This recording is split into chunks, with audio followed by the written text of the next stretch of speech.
Recently, at the AfCFTA meeting that was held in Ghana, we did see a lot of manufacturers saying that AfCFTA has not worked. So when we delve into this, we see a lot of logistics challenges, payment system across borders being at the top of this. But it seems there's a solution somewhere around us, and that's what the Senior Vice President of SITA at Borders, Mr. Jeremy Springall, joins us to discuss. Mr. Springall, good morning. Thank you for your time this morning. So we see manufacturers across the continent saying that AfCFTA has not worked. What would you say are the high points of, well, the deterring factors of AfCFTA on the continent?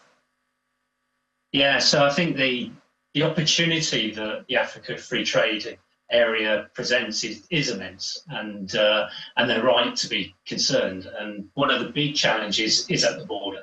So how do we enable that free movement of goods across borders in the most effective way? And one of the big challenges that governments face is the fact that they need to protect their national borders from security threats and international crime, whilst at the same time look for those opportunities for national prosperity by opening up their borders to promote trade and travel into their countries. And the way most governments are now looking to achieve that is through a digital transformation of their border.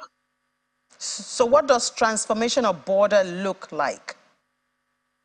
So if you think of maybe the last time you travelled across a border, there's a lot of challenges. So typically either goods or individuals will need to queue at the border to be able to cross. There are a lot of bottlenecks and delays in the process, and a lot of that manual processing is a big challenge. And one important way to address that is to move to more of a model where you pre-clear those goods and people from travelling into your country. And that enables you to, on arrival, if you've already pre-cleared them, risk assessed them, all you need to do on their arrival is confirm their identity. And you can do that using digital technologies. So if you're an individual crossing the border, you can use digital identities and biometrics, so your face, to cross the border. So a lot of countries will tell you already, especially at a time like this of a high inflation and the hike in interest rates squeezing economic activities, capital expenditures such as that may not be prioritized. What would you say to that?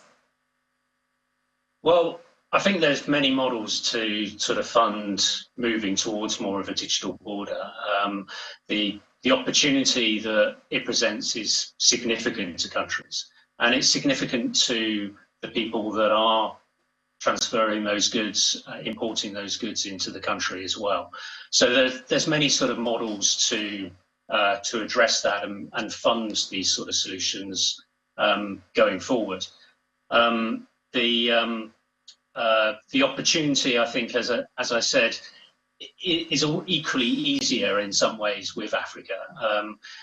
Some of the challenges that governments facing around the world around some of the legacy systems that they have in place, those same obstacles aren't in place here. So moving towards a digital way of managing your border actually, in some ways, is very much easier here. And many countries are already implementing and investing in a lot of this technology. So as I mentioned, for people to travel across borders, one of the key elements of that is digital identities. And many African countries are already investing in a national digital identity scheme that could be used for international travel, particularly regional travel. Yeah, but there's this issue of protecting your economy. You don't want your country, like here in Nigeria, we do talk a whole lot about Nigeria not being a dumping ground, for other countries. And so there's that on the one hand. There's also the issue of trust. Can I trust my neighbor, by opening up and not trust and not see my neighbor take advantage of my weakness that he has seen and kill my domestic industry, and take over our local industry. You know, these are some of the sentimental and non-sentimental issues that seems to be impeding the success of AfCFTA 2 years after.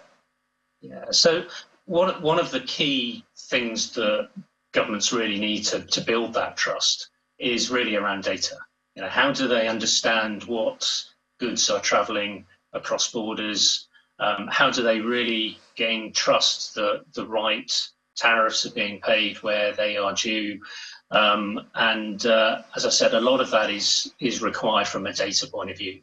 And that's where the digital border really comes into play, that data can be used to really ensure that the rules are being adhered to, that only the goods that are agreed between those countries are traveling across, and you know that over time that trust will build up.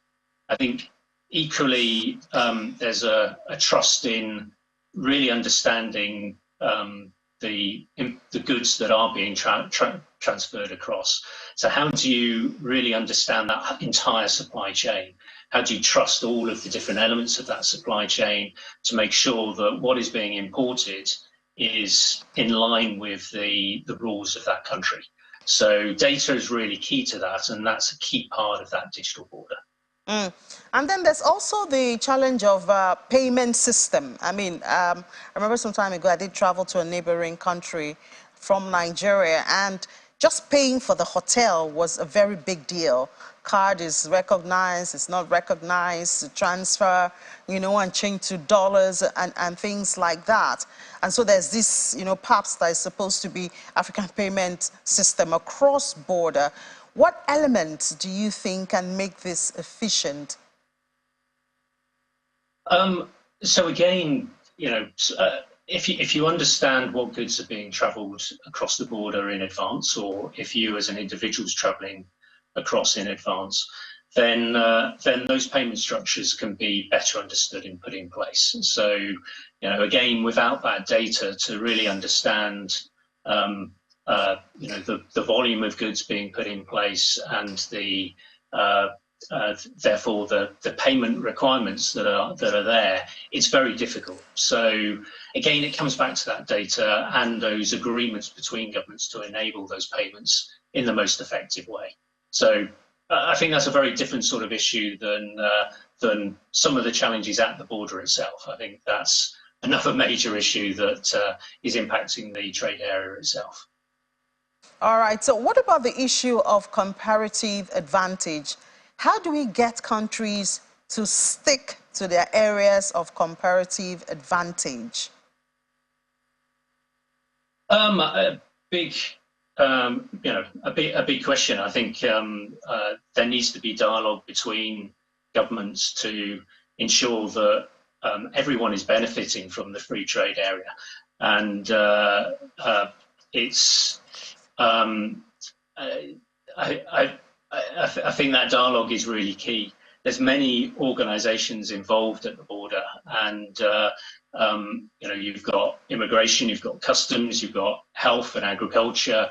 There's all sorts of different challenges that need to be agreed between those different stakeholders, and that looking at that those advantages that can be utilised as part of the entire free trade area is really key as part of that.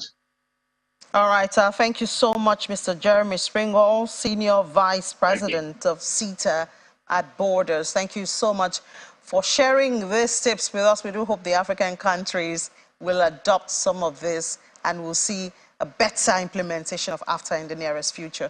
Thank you and enjoy the rest of your day. Thank you.